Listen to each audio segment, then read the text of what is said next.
A minha trajetória é muito parecida com a de vocês, né? Eu fiz também um curso de psicologia, fui aluno do professor Aguinaldo, e por circunstâncias, na época eu já trabalhava em empresa, e eu acabei me identificando com essa área de, né, vocês chamam de psicologia organizacional, né?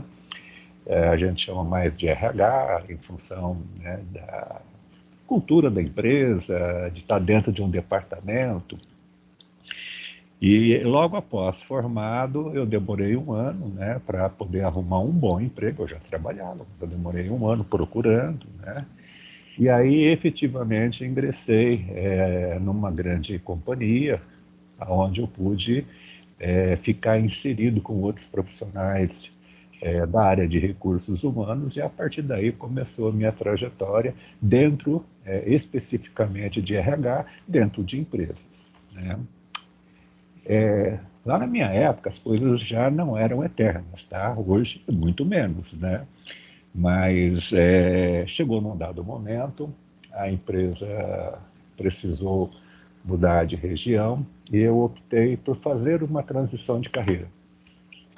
Eu saí da empresa e me associei a uma consultoria de recursos humanos, mais especificamente uma consultoria de, na época nós chamávamos de outplacement, né, que era recolocação profissional, revisão de carreira, etc., onde eu fiquei por 3 anos fazendo e trabalhando com profissionais que perdiam o emprego e precisavam de uma orientação, de um suporte técnico para buscarem novas oportunidades ou também fazer uma revisão de carreira e optarem por montar uma consultoria, montar um negócio próprio, né?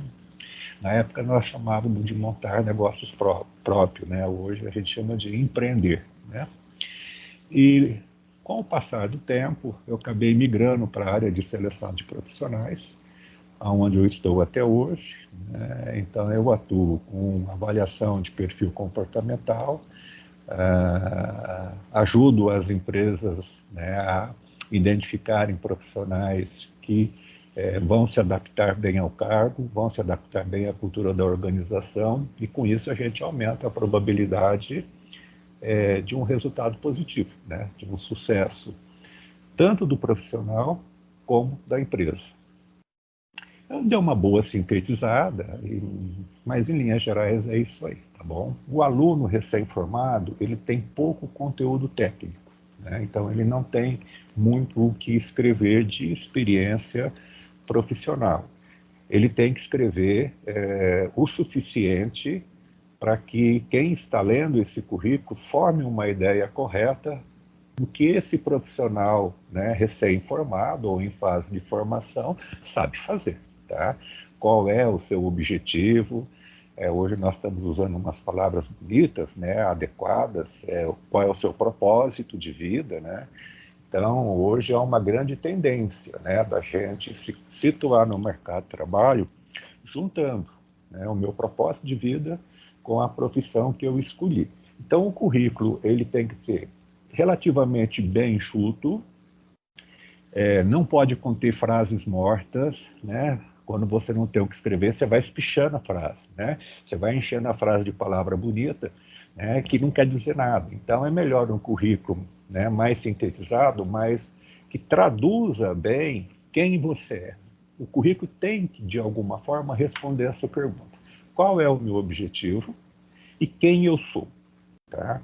Quem eu sou, cabe, né, você poder, num dado momento, ali no currículo, você escrever as suas qualidades pessoais, as suas competências pessoais.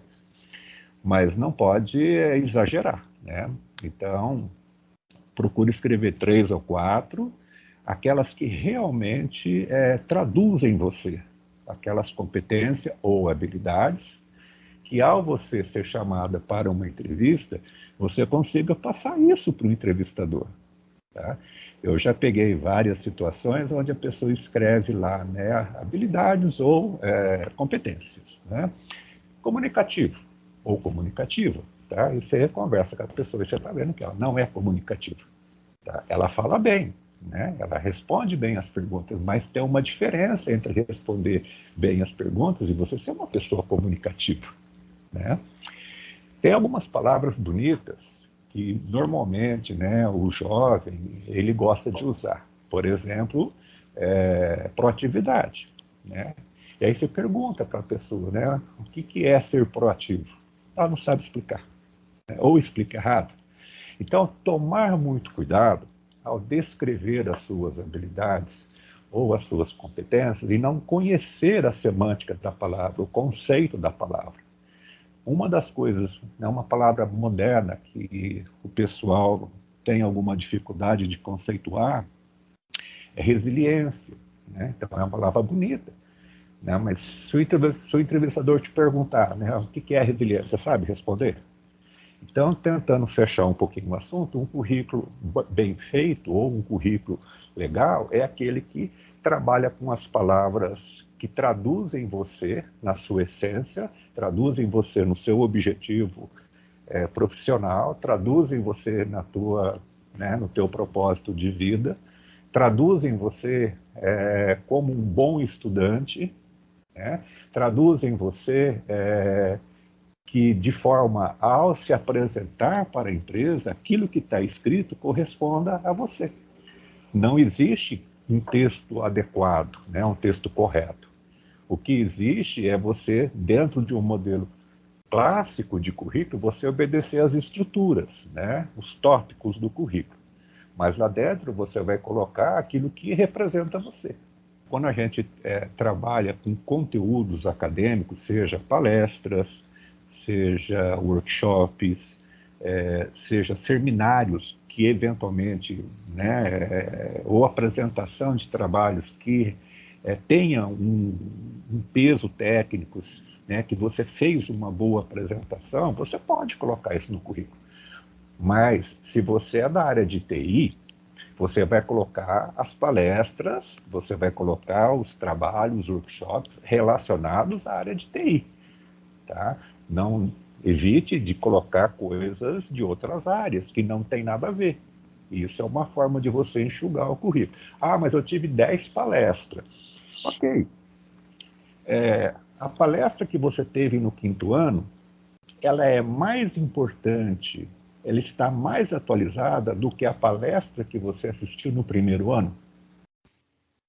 Então você vai colocar aquilo que está mais próximo da prática de mercado de trabalho, aquilo que traduz uma atualização.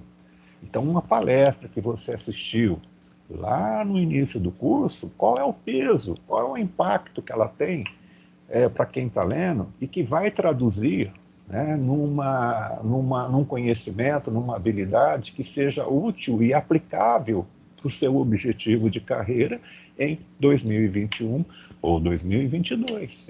Se você está trabalhando, né, está se formando na área de TI, a tua profissão é um profissional de TI. Dentro de TI, você tem algumas subdivisões. Então, você tem área de programação, você tem área de infraestrutura, você tem área de redes. Então, aí você pode direcionar, tá? Então, você tem um currículo base para a área de TI, mas tem uma área específica lá de redes, você quer ajustar o seu currículo para aquela vaga, você pode ajustar, tá? Não tem problema. Uhum. Engenharia mecânica, tá? Ah, mas eu sou engenharia mecânica de estruturas metálicas, me especializei, fiz lá, dei ênfase, né? O outro é engenheiro mecânico, mas deu ênfase no segmento automotivo. O outro é engenheiro mecânico, mas deu ênfase em sistemas embarcados. Então, ele pode, em alguns momentos, dar uma direcionada, mas a profissão tua, a tua formação, ela tem um eixo básico. Tá? O trabalho voluntário, né, que a gente menciona lá no currículo, é para ele traduzir para quem está lendo quem eu sou, o que eu gosto, né? Quais são o meu sistema de valores. Então, eu posso fazer um trabalho voluntário numa instituição de crianças, né, e posso fazer um trabalho voluntário para 3ª ou 4ª idade. Então, aí já traduz um pouco as minhas preferências, o que eu gosto, o que eu quero.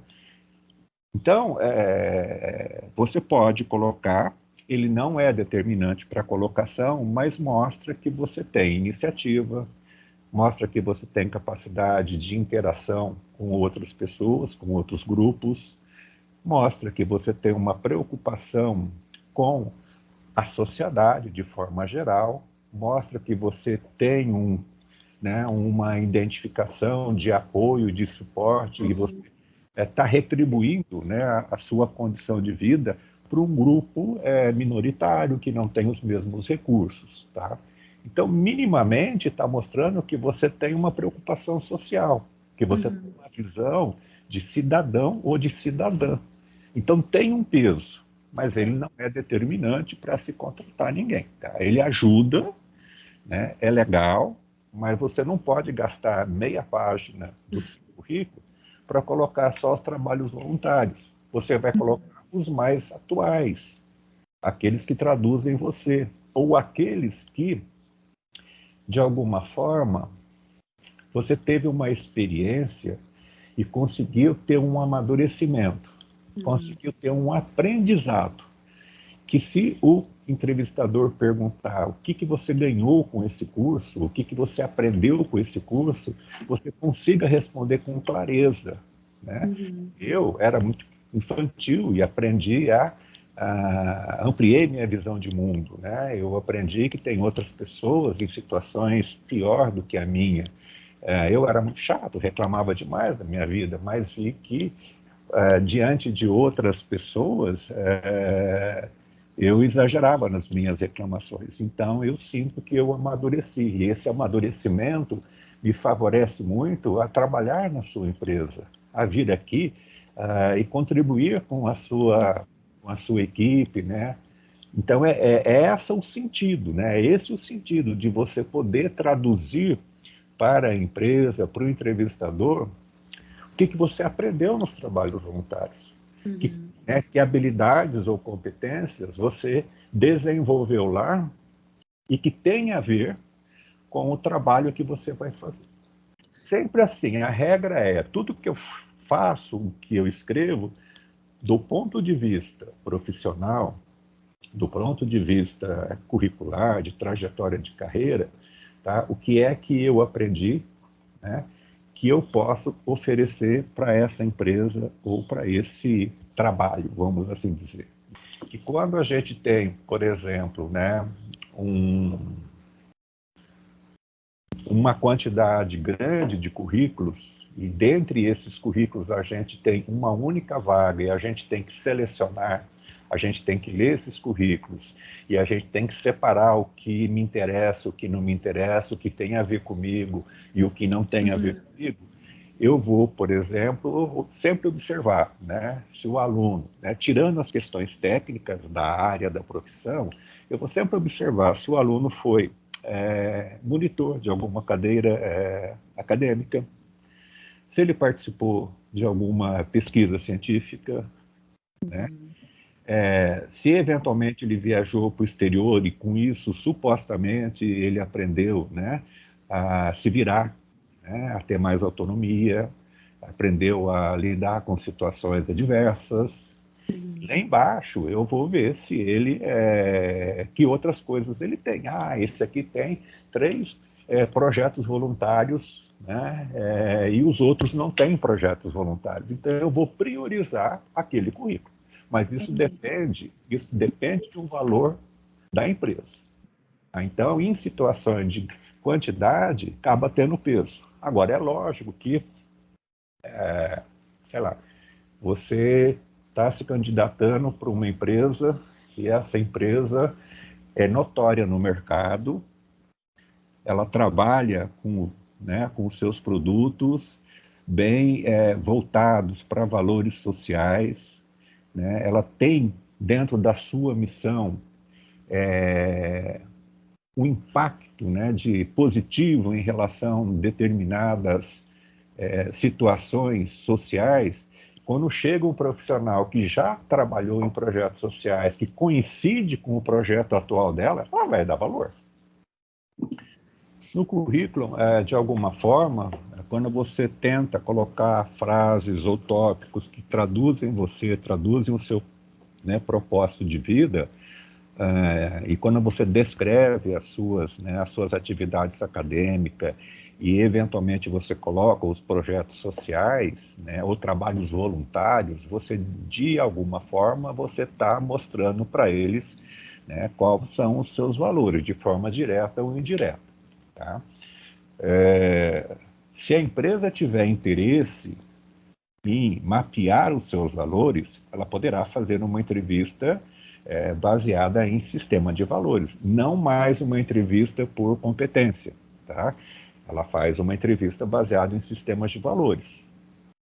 Ela pode combinar, né, as duas coisas, um pouco de sistema de valores e um pouco de entrevista. Agora, como o aluno, né, ou o candidato lida com os valores da empresa versus o seu, ele tem que entrar no site da empresa, ele tem que ir lá no institucional e ler a missão da empresa, ler, né, a carta de princípio, ler a missão, né, ler os valores da empresa, para ver o que está escrito lá, se tem coincidência, se tem convergência com os seus valores. Se não tiver, você tem a liberdade de não, né, de não participar do processo seletivo. Hoje em dia, ninguém mais quer fazer entrevista presencial, porque o cara que trabalha, o profissional que trabalha, ele perde um dia de trabalho, né? Que ele tem que vir, tem que pagar, gasta combustível, paga pedágio, paga estacionamento, né, etc. Então, hoje, o Skype, o Zoom, o Teams, essas plataformas online de interação com áudio e imagem, ficou muito amigável, né, de todo mundo. Pouquíssimas pessoas têm dificuldade. Então, acho que essa tecnologia, ela não vai mais ser desprezada, e ela vai substituir, se não 100%, né, ela vai substituir significativamente esse processo da entrevista presencial. No caso das novas gerações, e quando a gente fala de programas de trainee, programas de estagiário, e aí nós estamos falando de 200, 300, 400, 500, tem empresa aí que tem até 1.500 candidatos para os seus programas de trainee. Não tem como fazer isso mais presencial. Isso aí vai ser tudo feito como nós estamos fazendo aqui. Então, a primeira coisa, né, é o aluno ou o recém-formado conseguir estabelecer uma relação amigável com a câmera, com a tela, não ficar tenso, não ficar nervoso, né? E responder as perguntas como se ele estivesse lá presencialmente. Tá? Então, a tecnologia, ela vai substituir as entrevistas presenciais na sua maioria. Não as entrevistas finais, aquelas finais, né? Quando se tem 2, 3, 4, provavelmente a empresa vai querer, assim que a pandemia ficar sob controle, fazer isso presencial. Mas até o meio do processo, provavelmente, nós utilizaremos essas ferramentas online, né? A questão dos testes existe de forma presencial. Quando você ia lá, eles aplicavam os testes. Hoje está tudo também em plataformas, tudo digitalizado. Existem testes de personalidade, existem testes de perfil comportamental, existem testes de Excel, existem testes de raciocínio lógico, existem testes de conhecimentos gerais, existem testes de perfil para a área comercial. Existe uma infinidade de testes hoje que dá para aplicar pela plataforma online. A pessoa recebe as questões, né, na sua tela de computador e ela tem um prazo para responder. E responde normalmente, como se tivesse presencialmente. Tá? O Zoom oferece uma ferramenta onde você pode separar por salas. Né? Então, você tem lá 50 pessoas, você separa 10 pessoas em cada sala. E cada sala tem um observador. Ele vai te dar um case, ele vai te fazer um pedido, né, para você desenvolver um tema, E você vai desenvolver esse tema normalmente, como se você tivesse sentado na cadeira lá na empresa. Tá? O que muda um pouquinho, e isso é importante ressaltar, é que tanto o currículo, né, como a dinâmica de grupo, o currículo a gente trabalhava muito com textos escritos, palavras, né? A dinâmica a gente trabalhava muito com a voz, né? E sempre na primeira pessoa. Hoje as pessoas estão pedindo para você, né, para os alunos, para os profissionais usarem a criatividade. Então tem muita dinâmica que pede uma apresentação, mas pede para você utilizar recursos audiovisuais. Então, você vai se apresentando, na telinha você vai pondo uma imagem de alguma coisa que tem a ver com você, você pode pôr uma música, né, que tem alguma coisa com você, você pode fazer uma apresentação com, por exemplo, várias panfletos, né, plaquinhas, né, onde você tem um texto né, e esse texto traduz aquilo que você é, aquilo que você está querendo transmitir ali naquele momento. Pode pedir para você usar recursos, né, de uma imagem externa, né, um animal, né, você se associar com um animal, associar por exemplo, né, uma pessoa notória, pública, né, como é que você, né, se identifica com essa pessoa. Então, tem várias formas de você fazer isso para que abra um espaço para o aluno poder usar essa criatividade, para que o aluno possa mostrar, através de recursos audiovisuais, passar uma mensagem daquilo que ele é e daquilo que ele está ali com um propósito e com um objetivo. Porque existem algumas coisas que são básicas, né, do ser humano, que são básicas quando você se propõe a trabalhar em grupo, que são básicas quando você entra num ambiente corporativo. Então, o que é isso que eu estou chamando de básico? Né? É você saber conversar, é você saber se relacionar com o colega do teu lado, é você ter uma capacidade de ouvir, né? É você ter uma capacidade mínima de controle emocional, de você não responder impulsivamente. Então, essas competências, elas se tornaram, de alguma forma, commodities. Tá?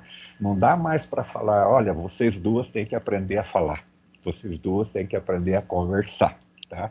Porque o mundo hoje que o pessoal está chamando de empresa 4.0 ou empresas exponenciais, elas estão pedindo outras habilidades ou outras competências. Aqui eu estou usando com vocês habilidade e competência como sinônimos, mas tecnicamente não é, tá bom?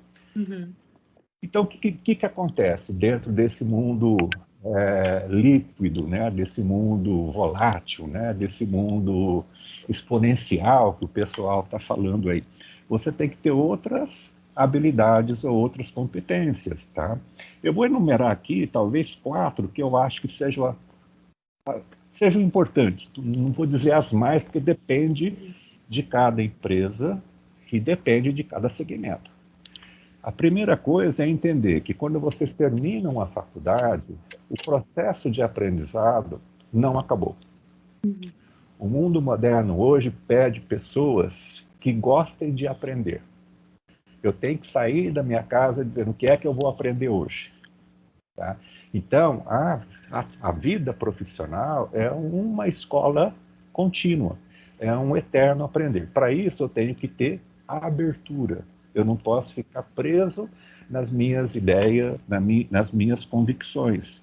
Eu tenho que ter uma capacidade de me abrir, de perceber as diferenças e aceitar, minimamente questionar essas diferenças e se perguntar, né, se o que você está pensando, sentindo ou avaliando está de acordo com o cenário que você está vivendo.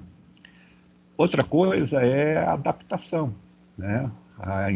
O mundo muda muito rapidamente, então a adaptabilidade é uma coisa extremamente importante, né? Então, Na minha época, o produto demorava 10 anos para mudar, né? Você fazia um curso, aquele curso valia por 10 anos. Hoje o produto, né, o ciclo dos produtos celulares, aí o pessoal fala em 6 meses, né? Até automóvel o pessoal está falando num ciclo de vida de 6 meses.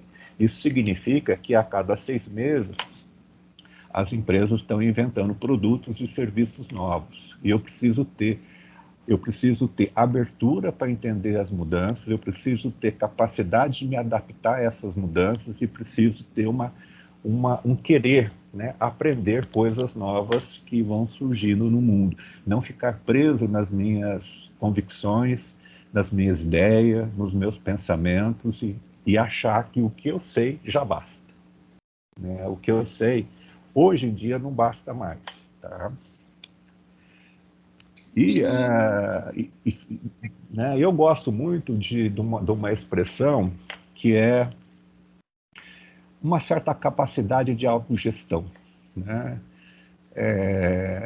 O que significa isso? Que eu não posso ficar esperando, né, o meu chefe me ensinar, eu não posso ficar esperando o meu professor me ensinar, eu não posso ficar esperando alguém trazer para mim, trazer para eu, né, para mim, a resposta, ou trazer uma solução. Eu tenho que ter uma iniciativa, uma energia de tomar a decisão. Então, aqui, a capacidade de autogestão tem a ver com tomada de decisão.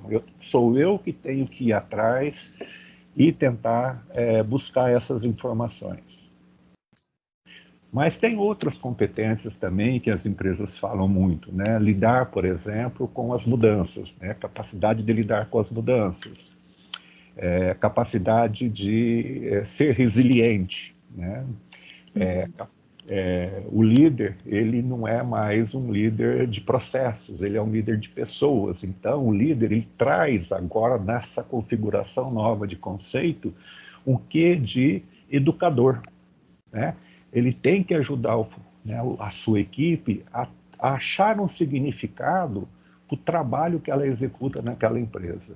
Se a pessoa não consegue achar esse significado, ela perde energia, ela perde parte da sua automotivação. E talvez seja melhor ou transferir essa pessoa para uma outra área, ou esse profissional tem que tomar essa consciência e fazer uma reflexão e tomar uma decisão. Continuo aqui ou vou buscar um outro trabalho que tem mais a ver comigo, com os meus propósitos. Aí entra muito, né, algumas coisas que vocês fazem durante a formação, né, que é se conhecer, né, além do aprendizado técnico, tentar conhecer mais as suas habilidades, né? Quais são as qualidades que vocês têm como profissionais. Então, eu dei o exemplo da comunicação. Então, eu posso ser comunicativo, eu vou escrever lá, habilidade, né, comportamental, comunicativo. Eu trabalho bem com números, né? Então, eu sou uma pessoa analítica, né? Eu sou uma pessoa, né, bastante ligada no 220, então eu sou uma pessoa com alto grau de energia ou para a execução de processos, né? Aí tem que criar a frase. Tem gente que tem uma boa criatividade, então escrever lá, né, que você é uma pessoa criativa. Mas todas essas palavras, né, e aqui vamos traduzir isso como adjetivo, todos os adjetivos profissionais que vocês têm, tem que ter uma correspondência na realidade. Então, como mostrar isso para a empresa? Então, se você escrever lá que você é criativa, se você levar um currículo muito tradicional, tá? Com eventuais, né, desalinhamento de margens, né, de espaço entre o cabeçalho, né, escreve muito exprimido lá em cima e sobra um espaço. Você está indo contra o que você escreveu. Então, aí, nesse caso, seria legal você fazer um currículo que o pessoal faz hoje em dia, que é utilizar um pouco de design. Então aí você está ligando, tá? O que você colocou lá como criativo e apresentando esse trabalho. Ah, eu sou um cara bastante analítico, né? Então, o entrevistador eventualmente pode fazer uma pergunta conceitual para você. Então, o que, que você acha, né, de tal situação?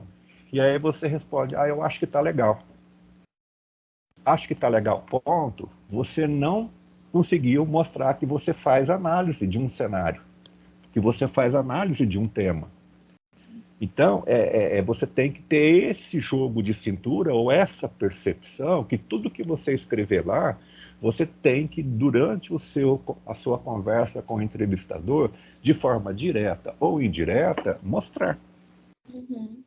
Tá certo. Ah, eu sou uma pessoa que tem muita paciência. Aí, normalmente, o entrevistador vai perguntar para você, bom, então me conta uma situação onde você foi insultada, né? Onde você foi desafiado. E aí você conta uma situação muito simplinha, tá?